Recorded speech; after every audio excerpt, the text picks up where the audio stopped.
Well, hey, everybody, and welcome to the first episode of my new podcast. It's kind of, I don't know if you call it a podcast or a video podcast or whatever you want to call it, but this is going to be the first episode of the JKD Blueprint, where we probably talk about everything except for JKD. I really am excited about this. I've been looking forward to this. I wanted to do a podcast or a vlog or whatever you want to call this. I guess we're going to call it a podcast about stuff that makes stuff work. I want to talk about timing and distance and rhythm and angles and energies and strategies and tactics. And, you know, I want to have on guests that are like-minded, people that want to raise the tide to make everybody better. And because I firmly believe that as the tide raises and as everybody gets better, it forces me and my guys to get better. And that's the only way the arts are going to grow. And I couldn't think of a better first guest to have on than Kirby Barker. Dude's been around a long time. And the first time I saw him post on Facebook, I knew he was different than everybody else. Kirby's the man. Kirby's the real deal. Kirby knows strategy. And if you've been around me at all, you know that I'm all about things like distance and timing. And when I see other people have a unique way of looking at those things, it really piques my interest. And I can't tell you the amount of times I've read one of Kirby's posts on Facebook and said to myself, like, oh shit, I should have thought of that. I agree with that. Or wow, I never thought of that. I got to think about that. You know, and I love when people make me think. So Kirby, I want to welcome you to the first episode of the JKD Blueprint. How are you, bro? I'm doing good, buddy. So doing good. That's good. So Kirby, about how long you doing martial arts? Well, I started in I think 71 or 72. So right more than a week. So 49 years, somewhere in there. There you go. Wow, that's awesome. You have an awesome outlook on the martial arts, and I just so the folks know, Kirby and I didn't pre-plan anything here. We didn't say like, oh, first we'll talk about this, then we'll talk about this. The goal here is to just sit down and chat and be very organic. That's how I want this thing to go. I want it to be like what flows, you know? But I do have a first question for you, my brother. Sure. When you get up against the guy, and this is, I know it's coming at you hard, right? But when you get up against the guy, me and you don't know each other that well. I show up in your gym. We know each other from Facebook. Hey, let's spar, right? As stupid as that sounds, what's the first thing you look for when you're like, you look at the guy across the cage from you, the ring, the yard, the deck, whatever you want to call it, and this guy wants to throw hands. What are you looking for? What do you look at? Well, so I've had, you know, just because we haven't really talked about this, is I train MMA fighters. I teach boxing. I teach competitive nature type martial arts, and then I also teach street defense. So in all honesty, I see both having their own strategies. There's a lot of stuff that overlap, but in all honesty, I'm a true believer that we handle street defense stuff differently than we handle competition type fighting on a whole lot of different levels, including strategies, principles, concepts, techniques, all that shit. But honestly, first thing I probably do, so I've had guys come in and challenge me in gyms and schools for real. And then I've had guys come in and just, hey, let's put the gear on. And I've also been one of those guys where I heard somebody say shit about me or whatever, or I just found out there was somebody really good in town and I would show up at their place unannounced, or maybe I'd ask for an invitation or whatever. And then I would be the guy showing up and putting the gear on and saying, hey, let's move. So I've had a lot of that exposure.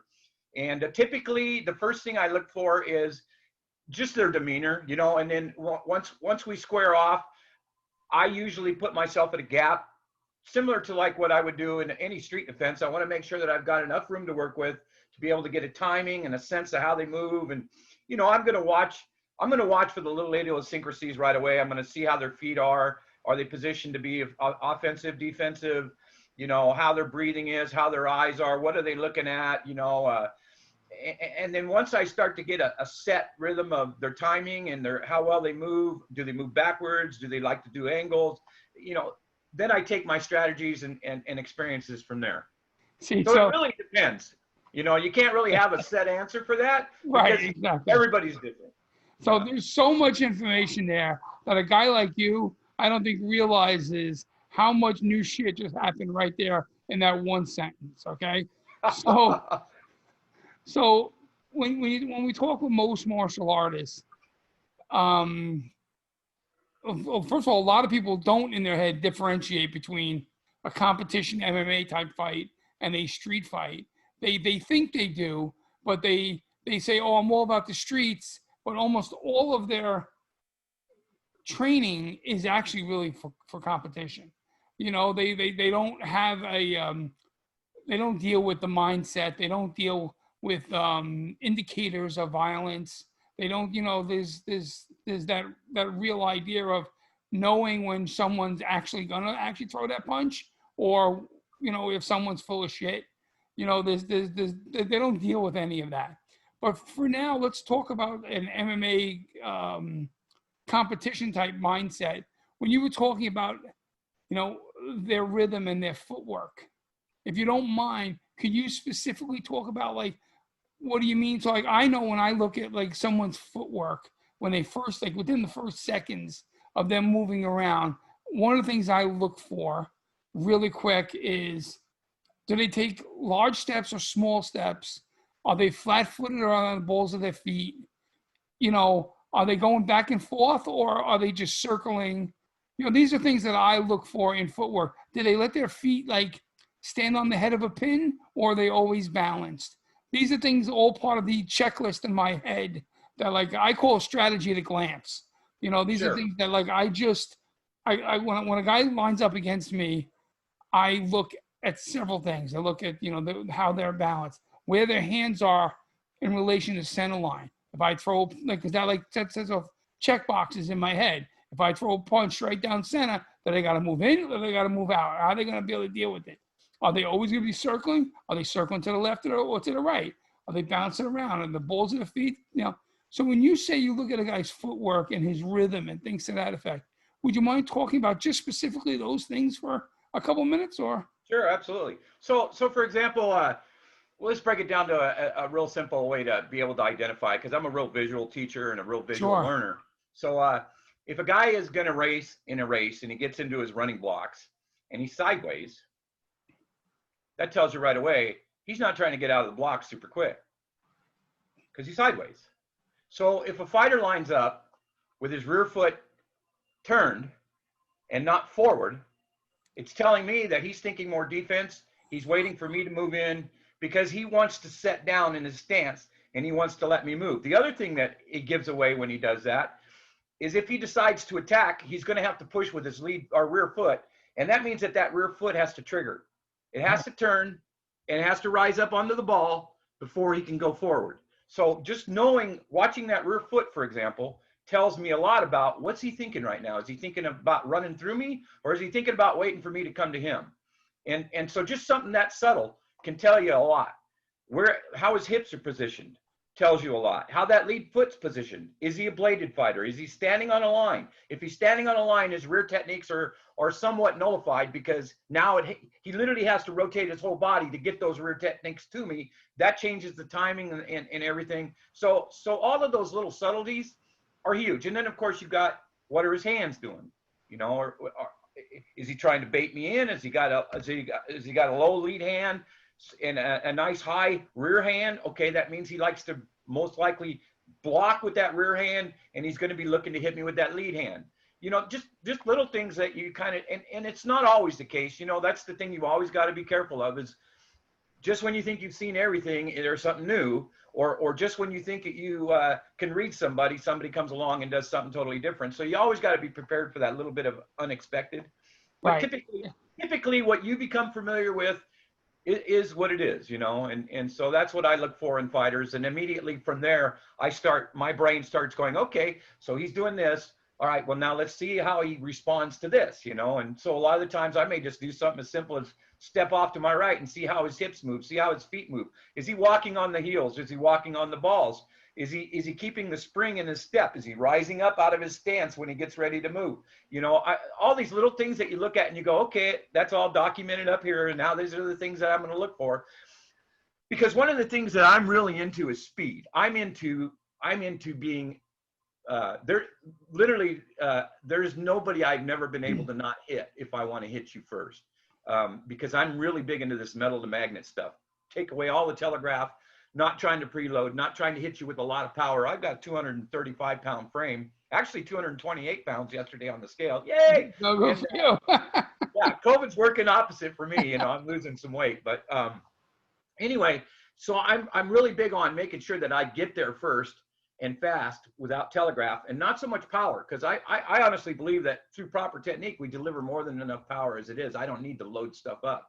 Right. So that comes into real big play with me and reading my opponent, because a lot of the times I'm not so worried about their big shots. I've been hit by some of the best in the world, and that's all good. I don't mind getting hit. It just lights me up anyway. But I want to make sure that I can move through them, you know, and so by being able to read where their weaknesses are, or how they may not be able to adjust that center line movement when I move, that gives me lots of opportunities to be able to get over on top of people. And that may be from my point fighting days to whatever, but I'm still a big strategist about getting there first, and then I'll have time for the big stuff. Yeah, well, that's just brilliant. That's absolutely brilliant. So, folks, by the way, what he said about the rear foot, just the angle, that's worth the price of admission right there, okay? That was freaking awesome. Now, when you talk, you mentioned the word center line, and to martial artists, there's a lot of different interpretations of that word. So how I always think of center line for me is kind of like the core, the plumb of the body, right? Like if you were gonna like hang me up and you put an eye hook right at the top of my head and hung it from the ceiling, right? When straight went like through the top of my head and came out like between my ass and my balls right there. That would be the core, the plumb center line of my body. And to me, that's what center line is. But to some people, it's kind of like a surface line that runs down the surface of the front of their body. How do you look at center line? What is center, when you say? Well, I believe you're right, and I believe the other is right, because they, you know, depending on what strategies and concepts you're trying to work against an opponent, both have an important play in what you're doing. And so if I line up directly across from you, all my weapons are set to deal with you where you're at. And if you move, I literally have to move. Well, I don't have to, but most people will track that movement. And so there's a moment in time where you not only open paths up, you change paths, but you also have found weaknesses. For example, just in stance. When a person gets in their stance and you're directly across from them, they're going to be in the stance that they feel the strongest to deal with you coming at them from where you're currently at. And we all should know, but a lot of people don't know, that if I step 6 to 10 inches to your right and you haven't adjusted your movement with me, your balance, your foundation, whatever you want to call it, just that taking that step of 10 inches over, and now as I take that step, I adjust my center line, because in all honesty, my center line needs to change as I move. Yours hasn't yet, but I now have you at your weakest, most vulnerable foundational support that you have, because I'm strength here, but if somebody hits me coming in at this angle, I'm not. And anybody that wants to like doubt that, all you got to do is have somebody stand in front of you, say, get in your fighting stance, and now say, don't move. And then walk about 10 or 12 inches over one side and push at that new angle, that new established angle, not straight, because that's where their strength is. They're waiting for you to come this way, but all of a sudden you come in this way and they're on their heels. And, Right. and so people don't realize that taking angles not only puts you in a different path for your strikes to find homes, but it changes their foundational strength and it puts them in a weakness now. And so changing center line and being the first to adapt to it not only sets up different paths that now find openings as the techniques start coming in, but you find the weaknesses in their foundations and you can literally like run them over or whatever. So that's the one kind that you identified. And then the other through the center of the body, that to me plays an important role when it comes to penetration of technique. So I'll give you an example. I call that the power line, the center line through the head. Because if I want to hit you and I want to send my mass, not just my punch, not just my arm, into you. So instead of just hitting you with a hook, I want to hit you and pull through that center line or that power line and put more weight and mass through that technique. I need to cross that power line. And a lot of people don't do that. They'll sit there and what, I know you can see me on the camera. I can see it right here. But if this is my power line, which is you, and I go to hit you and I go this way, I lose that opportunity to get that generation of mass and weight and all that to get behind the strike. So if I hit you and I pull through that, now all of a sudden I've sent a lot of power, additional power from different issues, different principles, or whatever you want to call it, through you. And so those are the two ways that I apply center line theory or what I call power line theory in my teaching. That's awesome. Got it. I sure have a diarrhea mouth. I apologize. No, I know. Dude, this is why I chose you. Please talk as much as you want to talk, because this is gold. This is stuff that people don't realize and people don't talk about. They consider it secrets. And you know, honestly, most people don't know about this stuff. And this is the stuff that really needs to be shared. So like when to go along with what you were just saying, how I look at like a center line. So I was saying like that plumb line. A lot of people call it a plumb line, right? Like right through the core of my body. When I line up with a guy and I want to try and manipulate him, like I'll look at like my plumb line and then I'll look at, say, your plumb line. And in my head, I want to control the line that goes from my plumb to your plumb. So without thinking of that, like, so if I like take a little step to the right, like move 10 inches to my right or to my left, it's on your adjustment that I now have. So like say I move to my right, I'm now taking my, that fence between my plumb line to your plumb line.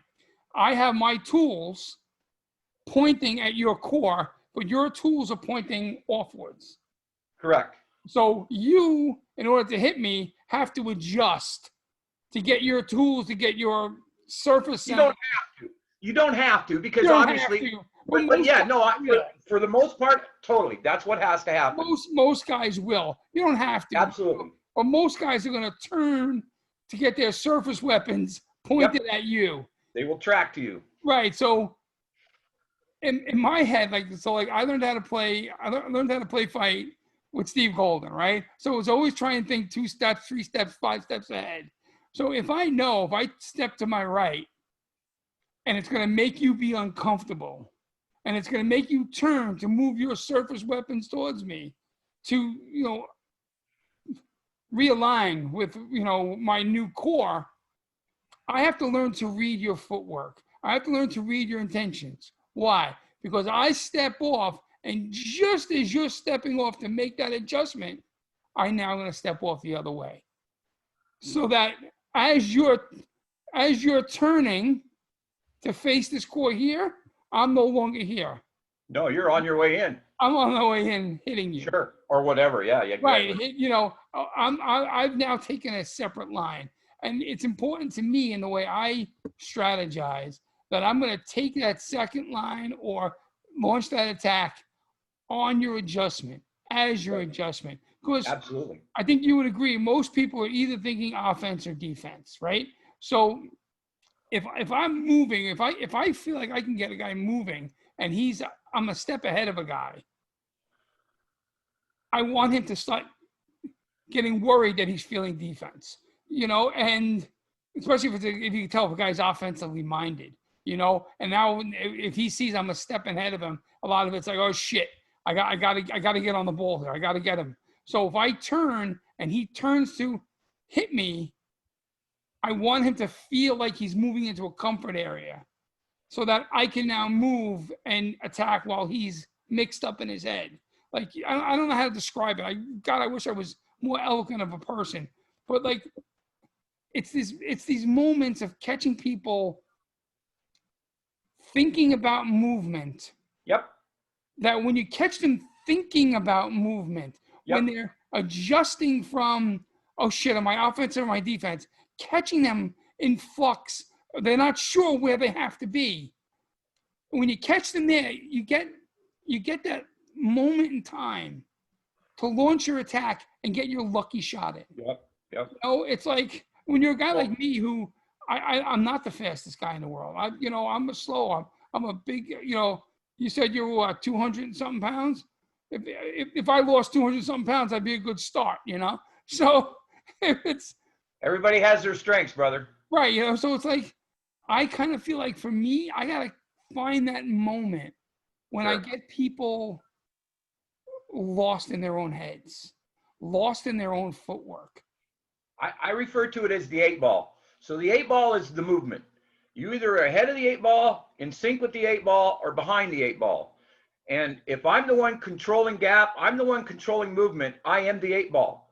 Now I either want to be ahead of the 8-ball, which would be in reference to things like interceptions, or I'm in sync with the 8-ball, which would be movement to movement, or I am putting them behind the 8-ball, which is what you're talking about, which is causing a reaction and then taking advantage of while they're caught in the middle of that response to that reaction. Right. So if I move and they start, and I know they're going to move with me, they're going to adjust. They have to, right? That's right. What we're doing. We're moving with each other. So if I move and I see that person step back out of that foundational stance, I know, oh, he doesn't like pressure. He doesn't like movement. Right. That's information. That's right. Information for what I'm going to do next. If I go to the right, we're just initially, like you said, initially learning each other, feeling each other out, and I step off to the right and you spin, you adjust right there in your foundation. That tells me, oh, you're not so bothered with pressure. So that tells me a lot, And if you step off, then that means you're creating more gap. So obviously gap is a concern for you because it's a pressure thing. There's it's like little subtleties and just how a person moves to what you do that makes a big difference. And I did a post last week in the group and so many missed it. And it's not uncommon. I a lot of the times I post stuff in the group and I get these responses and I'm like, you didn't get it at all.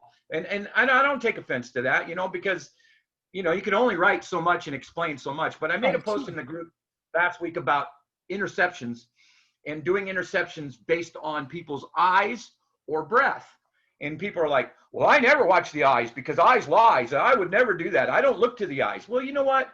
That I don't either. Personally, I watch the chest, but nevertheless, when you're in a street situation or whatever, if you can see what a person's thinking, that tells you a good time to go, just in what they're thinking, because now their mind is not set on this, it's set on something else. And I'll tell you, man, I've been doing this shit for a lot of years, and I don't give a fuck what anybody tells me. Bullshit's bullshit. And when you tell me, oh, my eyes are always going to lie to you, bullshit. I can't tell you how many times I will look at a guy and I will be able to I just glance up and I see what their eyes are doing. And when I see a guy looking at something on me, that means they're thinking offense. And that's the best time to go, because they've got to change that little computer in their brain and go, whoa, wait a minute, I wasn't ready for that. Well, that's because I saw you were looking to set me up with a sweep or whatever, And that's what I was trying to refer to with is that same mentality, only just off of breath or what an eye is doing. There's so many ways to catch people off guard. And if it's amazing. Based on just movement alone, you're missing a lot. You're missing a lot of opportunity. There's so much more to distracting people or catching people when they're not ready than just something like that. I mean, to me, it's like the guy that comes up to you and he goes to rob you and he says, give me your wallet, and you pull your wallet out and you go to hand it to him. And the second his hand comes out for that wallet, you drop the wallet. For right. That split moment of a second, right. He tracks to that dropping wallet and you go. Right. And I mean, so you created that. Spot on, spot fucking on. That was perfect. So look, I love glancing up at a guy's eyes. I don't stare in a guy's eyes, but yeah, I'll glance up where he's looking, because if I'll look, and if I see some guy is dumb enough to be looking at what my hands are doing, because I'll notice, sometimes I'll glance up at the guy's eyes and move my hand real quick. And if I see his eyes go right to my hand, then I know I got this dude. That's huge. Huge. Because I know if I move my hand real quick and I see his eyes go right to my hand, I know I got you, dude. You're first of all, it tells me you're afraid. You're scared. You're afraid what I'm going to do with my hands. Right. So You're overanalyzing, overthinking, whatever. right, Yep. I could use my hands to manipulate you, to scare you, Right. to think Yep. shit's coming when it's not coming, and to think shit's not coming when it's coming. And to give you a false idea of how far I am away from you, to give you a false idea of how safe you are or how much danger you're in. And that's all by noticing if a guy glances at my hand. If he's glancing at my feet, tells me something different. You know what I mean? It's like I love to know what a guy's thinking. I love to know how I can. God, people will tell you how to manipulate them. Right. But then they'll come right back. They'll come right back with the, well, so I don't look at people's eyes because they lie. Well, of course they lie. Just like, why should I do anything in karate when there's always a counter? You know, the whole thing about why do we do things?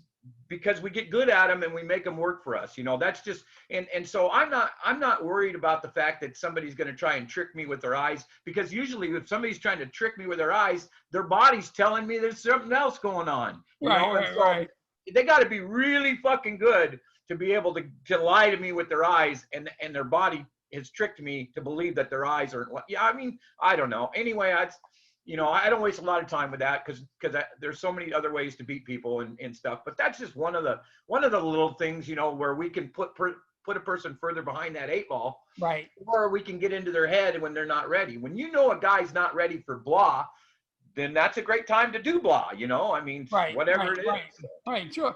Yeah, I mean, I think for me, like I kind of count on getting a guy behind the 8-ball. That's kind of like what's worked for me. Sure. I guess what I've gotten good at, and it's mostly what I coach people to do, because that's what I don't want to say good at, but it's what I've gotten better at, you know, is getting people behind the 8-ball. And I guess I've developed a lot of ways of getting people behind the 8-ball that they don't realize what's going on. You know, I would say anybody that's trained with me knows that, like, one of my favorite expressions in the world to hear from a guy I'm training with was, "Wow, you got a lucky shot in." Yeah, you're right. I did. I got a lucky shot in. No, I got you behind the 8-ball, and you tried to recover, and this fat old man just hit you. You know, and I kind of feel like when you said about, like, oh, you know, everybody has a counter. Like, you know, something people say, like, oh, you know, I don't do that. I'm sorry, my eyes. I don't, you know, I don't look at the lies because, you know, people lie at you. And the other thing that drives me crazy with some people is they'll say, oh, I never do the same thing twice. Give me a fucking break. Okay, people react the way they're trained. You know, if they have no training, they're going to react in the worst way, but they're going to do it over and over and over again. And I kind of feel like, for me, I noticed that if I throw a punch at a guy, I like this. I boiled this down. If I throw a punch at a guy, basically one of 4 things are going to happen. I'm gonna hit you.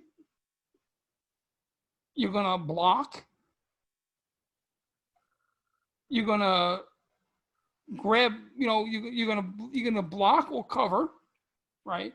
You're gonna move, or you're gonna hit me back. You know what I mean? So if I throw a punch at you, odds are you're gonna, or it's gonna be some sort of combination of all of that, obviously. But you're gonna probably hit me back. Some guys, if I throw a punch at them, they're gonna just move. Some guys, if you throw a punch at them, they're gonna just cover. Some guys, you throw a punch at them, they're gonna, you know, you're gonna just fucking hit them. That once you can determine what a guy does under pressure, how he's gonna react to a stimulus that makes him uncomfortable, that you got him. It's understanding what a guy does when he's under pressure and nervous that makes it to the point where, like, you know, you can control him. You know, is he a runner? Is he a blocker? Is he a counter fighter? These are things that people do under pressure, sometimes instinctually, and sometimes with training.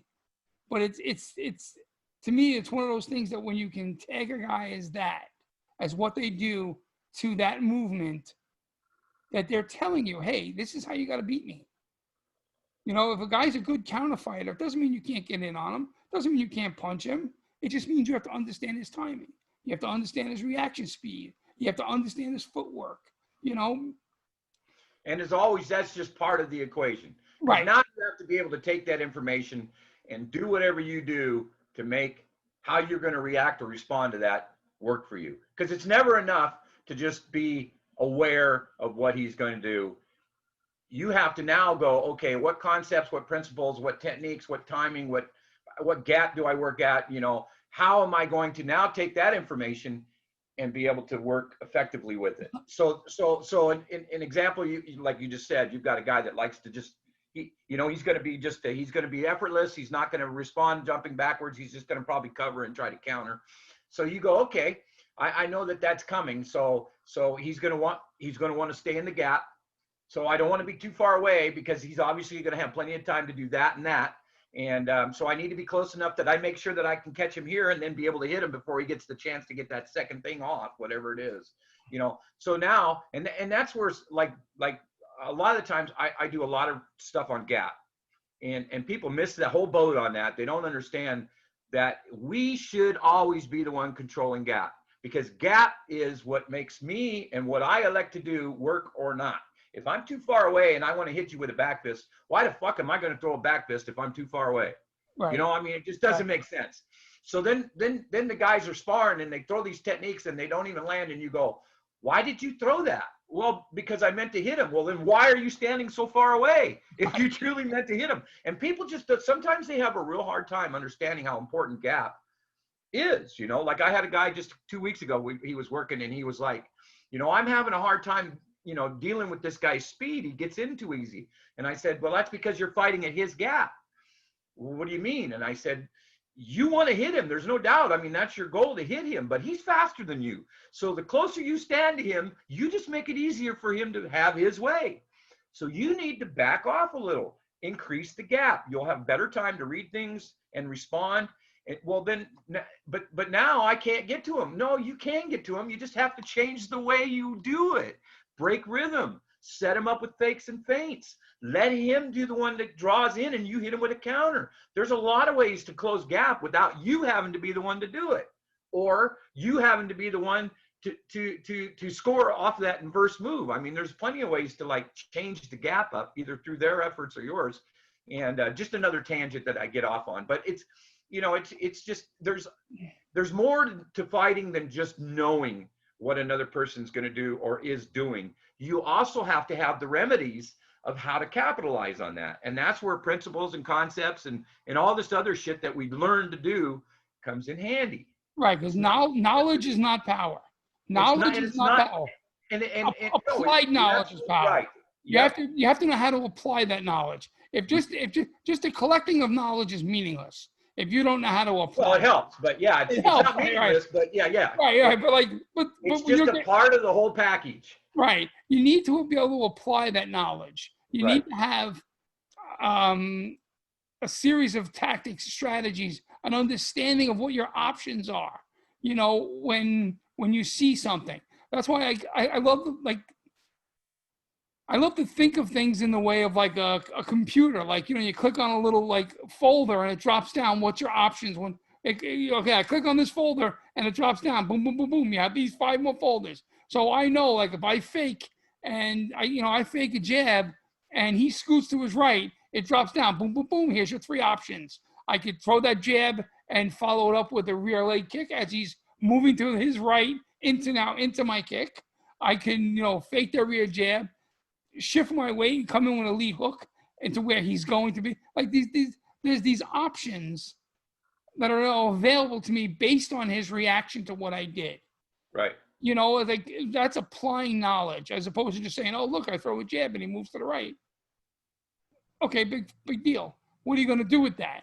And have you, so when I train, when I coach, I tend to do things like take a movement and we discover what the most probable reactions to that movement is.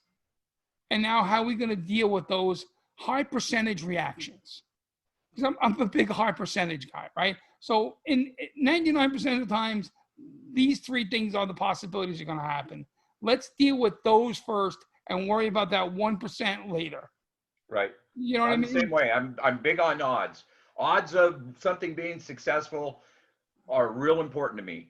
I mean, I love the fancy, crazy stuff, the stuff that comes off the wall. at the same time, I'm a big odds person like you. You know, if it's got a high propensity of this working, I'm all for it. To me, that's called simplifying. You know, stay with the things that work, stay with the things that are high percentage of success rate, and don't put yourself out there for a lot of risk taking stuff. You know, I wasn't like that when I was younger, but you know, as we get older, we get wiser. Yeah, we Hopefully, knock on definitely wood. And anyway, but yeah, well, I totally get you there. yeah, and you know, and just to touch back on what you're saying about gap, I call it distance, right? With all the, you know, same Same shape difference. thing, Yeah. right? Um, I love that. So I'm again, like I said, I'm a slow moving guy. Big, I'm overweight, I'm lumbering, you know. And that's totally fine. Let them close gap then. That's exactly what I was gonna say. Come into me, motherfucker. I got this for you. He either wants to hit you or he wants to go home. Trust Yeah. me, I'm standing there, and I know I'm never closing the gap on you. But I know if you want to hit me, you got to come to me. Amen, brother. Right. So I have to learn, what can I do to entice you to come in when I want you to, Sure. as opposed to when you want to. I want to control. I want you to think it's your idea to come in and hit me when I know I chose that idea. I chose when you're going to come in. Sure. You know, so I've learned there's times when a little bit of a step backwards will make him now want to adjust his gap.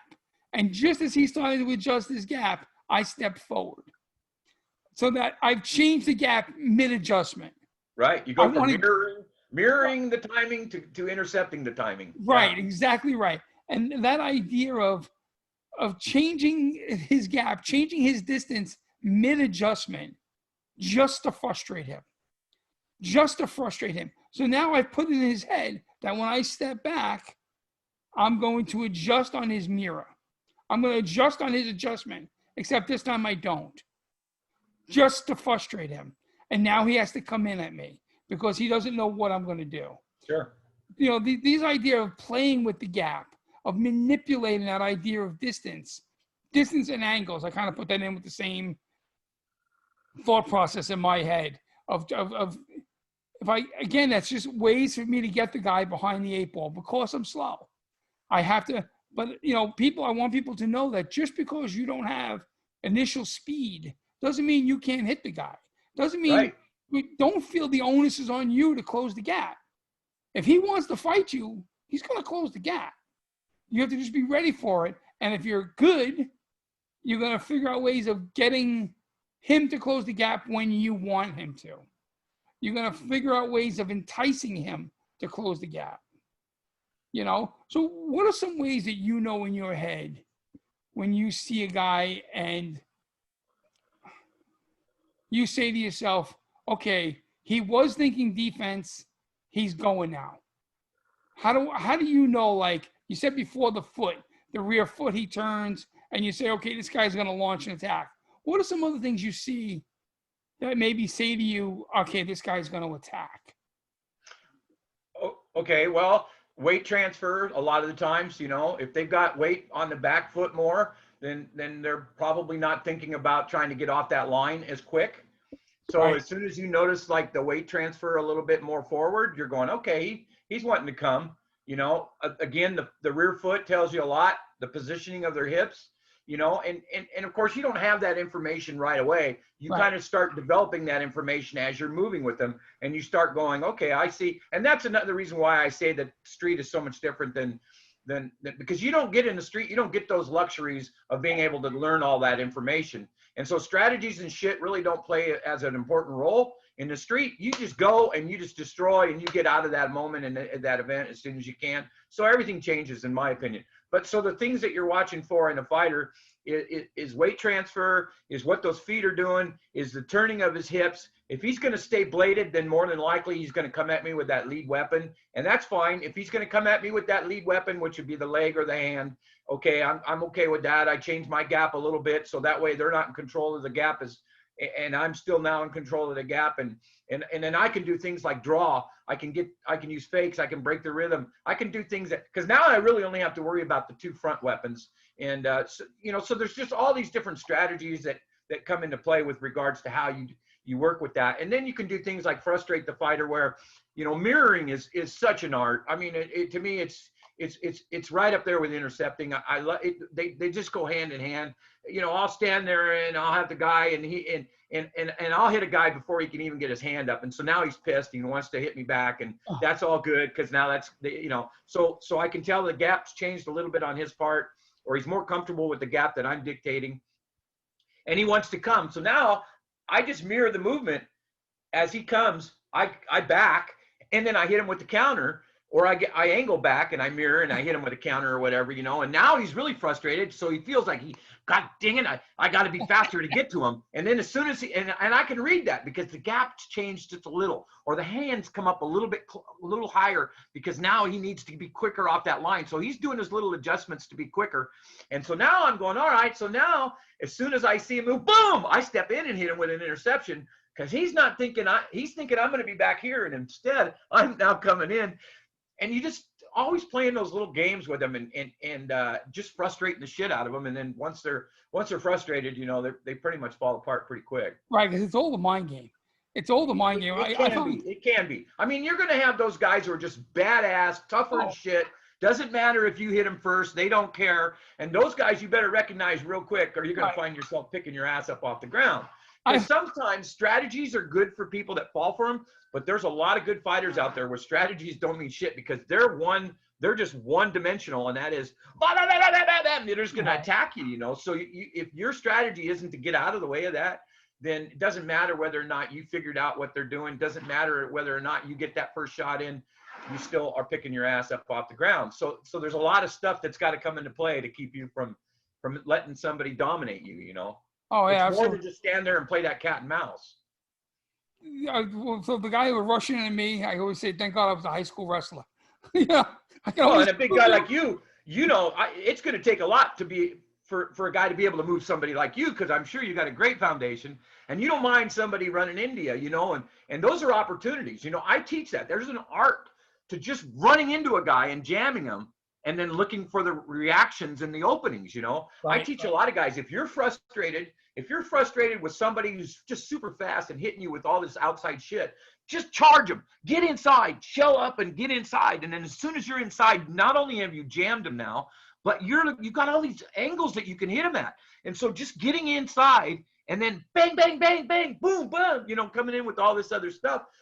I love the inside. Personally, I think that the safest place to be in a fight, next to not being in the fight, is inside. Inside. That's a beautiful piece of real estate, but you just got to not be afraid to be in there and get busy.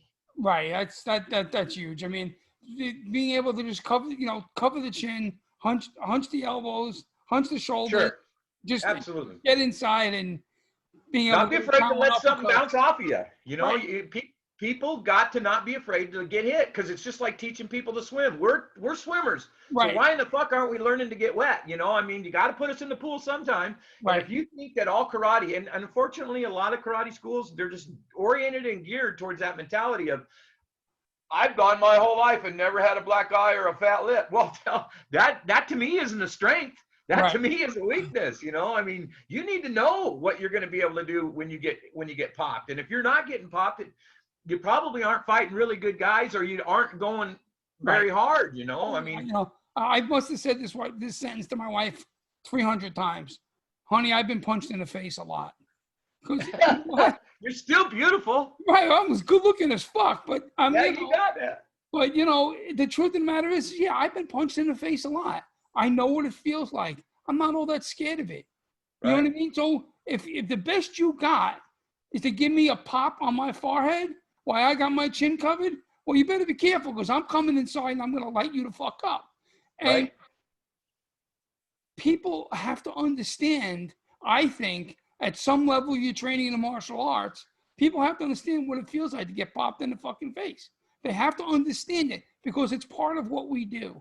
It's part of what we do. It's one of the reasons sparring and things to that effect to these quote unquote street fighters. It's why it's important. So it's why, in my opinion, MMA type fighting training or boxing type training is important to quote unquote street fighters, because guys that train for the street, oftentimes, in my experience, have never been punched in the face. Right. Because they train in these Controlled environments. It's right. And they're always like, oh, I'm going to rip your eyes out and rip your throat out and all this other stuff. And that's all fine and well.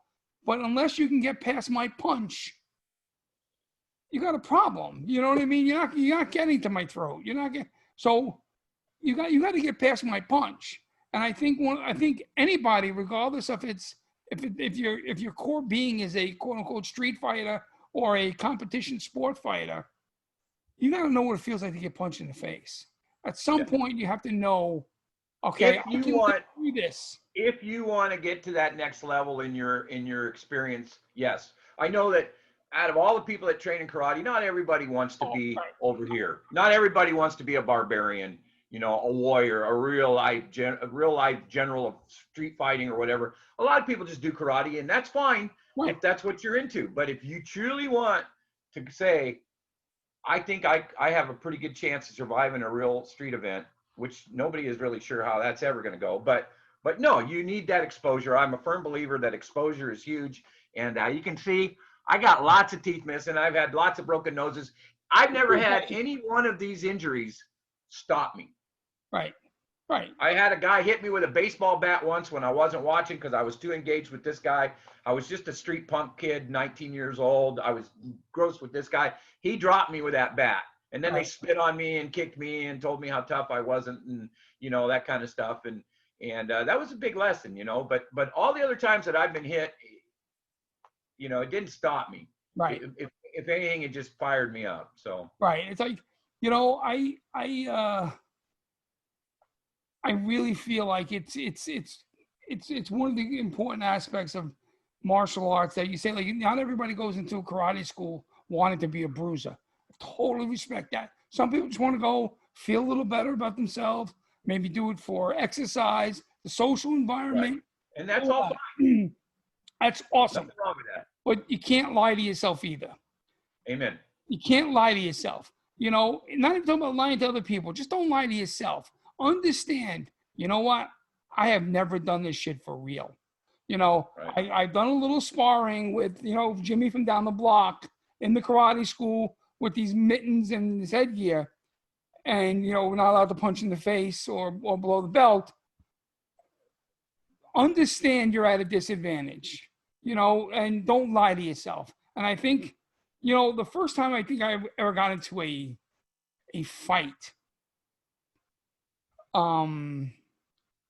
like a real, like you know, growing up, I grew up in Brooklyn, right? So you always had these little scraps in the street, but it wasn't a real fight. I remember like the first time getting into a fight, without going into the details of why it happened. I'll never forget, I was in a park and a young man got mad at me and I got mad at him. And I remember being on my back and he was choking me. And I remember saying, like, it literally dawned in my head, this guy's going to kill me because there's no one here to stop it. Like, he's going to kill me. Like, and that's when the button clicked for me. And at this point here, I had already been through a ridiculous amount of training. I had been through a ridiculous amount of training at this point. And here I was laying in a park at night with a guy choking me. And it's what clicked for me, and it changed everything about my fighting training from that moment on. You know, he ended up on the poor side of that just from a turn of fate. And I survived. And that night I came home and I was like, well, that's never happening again. This shit's real, you know? And it changed everything for me. And I'll never, you know, and it was when I realized that I lied to myself for years. Because I did karate for years. I did Taekwondo when I was like 7 or something. And like I did all these martial arts for years. And I realized, oh my God, I've been lying to myself for all these years. And that's why I'm so passionate about letting people know it's great that you're having a great time in your school. And I'm not disparaging any style or any art or any school. Don't lie to yourself. Realize that when you're in the park at night and there's no one there to save you, it will behoove you to understand that the guy is trying to kill you. And this is what a punch feels like. Don't be afraid of it. Because I think, I mean, Kirby, so many people are they're not afraid to get punched until, oh shit, this guy's gonna actually punch me. And then that fear takes over. And I could punch you, Kirby, and I know it's not gonna hurt because you've been punched 100 fucking times. And you could punch me. I'm sure it'll hurt. But it'll hurt, but you're not gonna die from it. I know what you're saying though. Yeah, yeah. You know what I mean? Like you're gonna punch me and it's gonna hurt, and you may break my cheekbone, and I'm gonna have to go for surgery later. But you're gonna know you were in a fight because I've been punched a couple 100 times. Right. And that punch, I mean, listen, it could put me out, but odds are I know it's not going to kill me. Push you out, you got nothing to worry about. You're out. Nothing to worry about anyway. Right, exactly. It's no problem then. But yeah, right. No, it's funny because if you've ever really been hit hard, most of the time you realize that, yeah, that hurt right off the bat, but then it's like your body has this natural thing where it kind of just goes numb, Right. And as long as you still can visually see and everything didn't go gray, or you can still stay on your feet and the ground's not doing this, or, you're still in the fight.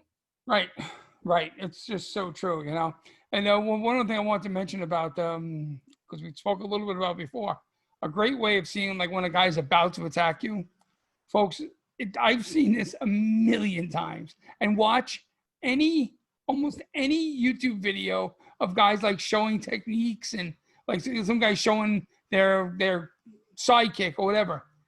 Everybody moves and moves and moves like Bruce Lee. And the second they're about to throw their technique, they stop. They take this little pause. So like they're moving their hands around, they're dancing around, they're Bruce Lee, they're Muhammad Ali. And just before they're going to come with the power, they stop for a second, load, and go. And you know what that is from? Well, I don't know what causes it. I do. The little guy upstairs is making a decision. Right. And that's that whole thing that we talked about earlier about if you can catch a person when they're switching on to a different thing, they're totally vulnerable. And yeah, I mean, you're right. If you catch a guy, switching from defense to offense. So he's moving around, his hands are up and down, and he's dancing on the balls of his feet, and then he stops. That millisecond for that stop, you launch your attack. Or you recognize he's coming and you create space. You create space to change the angle. You frustrate the hell out of them. Which you should have done in the first place anyway. The number one thing I teach next to self-awareness is the most crucial thing we can learn in martial arts. Knowing ahead of time that there's a potential threat or a problem. You should already be playing out schematics in your head. There's a threat, there's a problem. And that could be just as quickly done as the guy all of a sudden comes up and asks you for spare change. Right. Just the fact that man is that close to you, that's a problem. Right. And maybe you're not picking up on threat levels or anything yet, but the whole concept of golden rules, live by your golden rules, is never allow somebody in that space. That's the next most important thing I teach. Self-awareness up to the point where now they're close enough that there's potential engagement. At that point, the first thing you need to do is create space. Right. If you don't create space, you deserve to get what might be coming next. And I've had guys come up to me and say, hey, do you got the time? Or, hey, do you got a cigarette? Or, hey, do you got spare? The first thing I do, it's just inbred in me, is I don't push them. I put my hands up and I push myself back and create the space and say, hey, man, respect my space, please. Right. And you don't realize that I've put my hands up now. Although they don't seem threatening, my hands are up. They're ready to stop any kind of engagement. Right. I've created space so that I can better read and see things and monitor things. And I've given myself more time to be able to stop any unsurprising or caught off guard type things, And if you just make those your golden rules, God, you become less, like you said, high percentages of things. Let's do the things that create the best percentages of return. Right. And those are things that environmental awareness. You got to know what's going on around you. How close people are to you, how aggressive they seem, what's going on around you. And what you just said about putting your hands up and stepping back, also witness preparation. Yep. Yeah. No doubt. you know, like one of my favorite things to tell people is to yell out, please don't hit me, as I'm punching the shit out of the guy. So Right. because any witness is there, they're gonna say, yeah, that fat guy stepped back, put his hands up and screamed, please don't hit me. You know, that's what I want the witnesses to say. Even though I Yeah. was on the fucking top of the guy choking the shit out of him, I'm gonna be yelling, please don't hit me. Because I want the witnesses to see that, listen, I Right. wasn't on this fight. And even just this Right. appears like I don't want a problem, Right. as opposed to this. You know, a guy gets in your face and you do this. Now they're going to go, well, you know, the other guy looked like he was ready to fight and blah blah blah blah blah, and you never know how that's going to play out in a court or Right. whatever. Right. But you do this, and yeah, it's pretty obvious. Oh, that old man, he didn't want any problem. He was trying to put his hands up, as a matter of fact, and saying, hey, please respect my space. And the next thing you know, he pulled some Bruce Lee shit out on the guy and dropped the guy.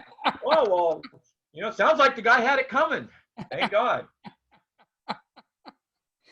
Oh, that's awesome.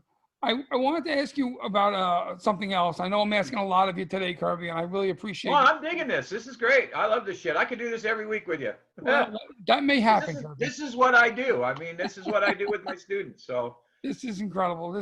I'm loving this shit. So I want to ask you if you could speak a little bit about cadence or rhythm, like breaking the rhythm and getting people off of a rhythm. Like, you know, in what we do, understanding the rhythms of a bout, of a fight, and being able to break the rhythm and capitalize upon that, I think is a major skill to have. And regardless of someone's got a weapon, someone's empty hand, if it's street or competition, being able to quickly break a rhythm and capitalize upon that, I think is a major importance. Do you agree? And absolutely. so Absolutely. can you talk a little bit about like broken rhythm and maybe how you train it or how you define it or how to employ it? Any aspect of it that you wouldn't mind sharing, I'd really appreciate. So if you expect, as we get good and experienced in understanding the timing of movement, you know, the timing that it takes a person to move from where they're currently at to me, you got to kind of keep in mind that there's ways to work that rhythm for you or against you, and everything has a beat. Although it's really hard to know the beat, because sometimes you get up against guys that are just so quick that obviously that what you expect to be a beat or a rhythm will obviously change. It'll either be quicker, it'll be slower than what you're anticipating, and so sometimes that can be a little frustrating. But if you're controlling the rhythm, which means it's a dance, you're moving, they're moving, it's a cadence thing that's going on between you. Both of you are kind of like responding to a set rhythm, and when you know that set rhythm is happening, you can do things like fakes, feints, and whatever to either move to detract the movement, like you said, put them behind the 8 ball. Now you've changed the rhythm, you've changed their anticipations of what the rhythm is. To me, rhythm is a really hard thing to like identify, because it's huge. It has so many different facets that become applicable to what we do. It's not just about A moves, B reacts. It's not always just that. Right. But like, for example, if I'm squared off with a guy and I see him moving, whatever it is, like I hit guys all the time with this.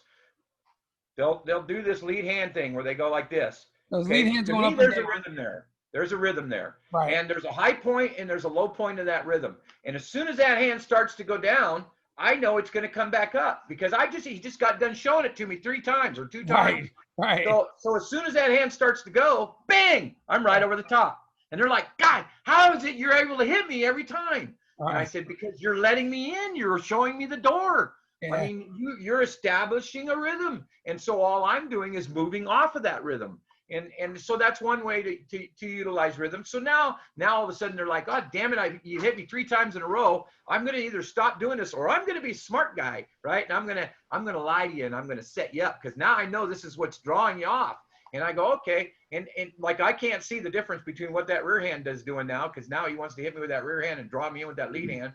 So as soon as he starts doing that intentionally now, thinking that I'm going to bite on the carrot, now I flinch. And he goes, and he gets ready. And then I respond to that. And that's breaking his rhythm. You know, that's just using a fake or a feint or even just a little twitch and drawing him out and now catching him exposed.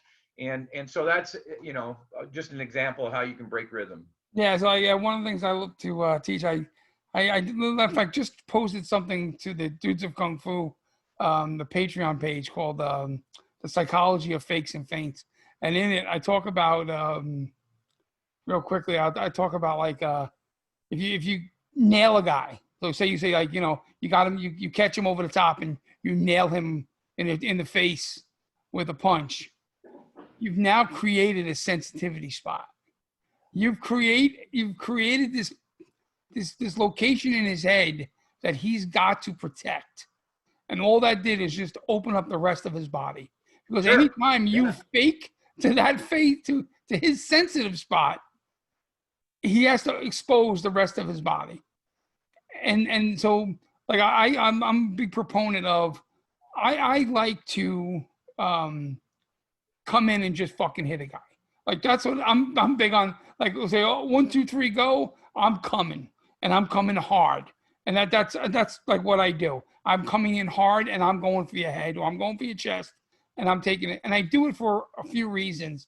You know, one of which is, hey, if I hit you, all the more power. I hit you, you know, you're gonna get hurt. If I don't end up hitting you, you moved out of the way, whatever.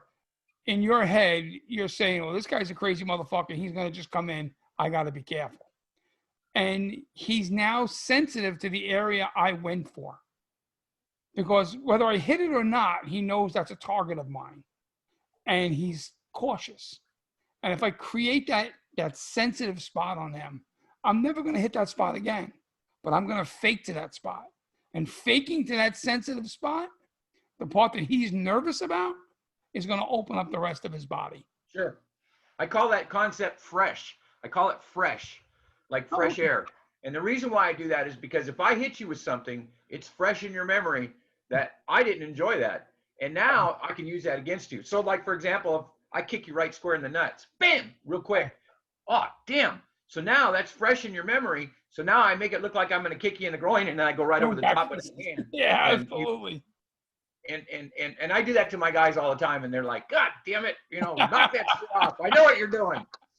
And, but yeah, and you're establishing a rhythm. And again, in a way, you're establishing a rhythm that you're going to use against the guy because he's getting set to that pattern that he's trying to get timing to. And then you come at him with something that's totally different. And it's like, there's just no way they can play that catch up. Right. That's part of my game. You know, that's part of what I do. But again, I want to be that person that always, because not only have I got experience in street fights, tons and tons of street fights. I don't like to be that guy that says, I fought 150 guys. I fought a lot when I was a kid because it was just fun and we never had to worry about anybody getting hurt. And then when I did my 10 years in Disneyland, I had to put down some different kind of thought patterns and stuff and had to defend. But anyway, and then I saw stuff on a daily basis. So I learned quite a bit about reality. And what I will say is, and I have total support with this mentality, there are a lot of guys that say, you know what, you can throw all that fancy bullshit fake stuff at me you want, but I'm going to be so geared on just dominating you and dropping you. And there's a lot to be said for that. So what I don't want people to think is that trickery always has a place, because it doesn't always have a place. Right. In a real event, trickery is like probably not a real wise thing to rely on, because if, you know, for example, you piss me off, I'm going to fuck up Sean, right? So I'm thinking one thing now, we're squared off in a street fight or even in an MMA fight or whatever. My one thought pattern is the second I see you move, I'm knocking your ass out. So you come at me with some trickery, and if that trickery doesn't totally take me out of the realm of being able to deliver with what I'm committed to, right, you could be the one that gets beat in the process. So you got to be careful that the trickery has to be more than just tag. It's got to be disruption. And that's such a huge thing that I focus on. For example, you and I are squared off, and I can hit you with this really quick little back fist. Pick it.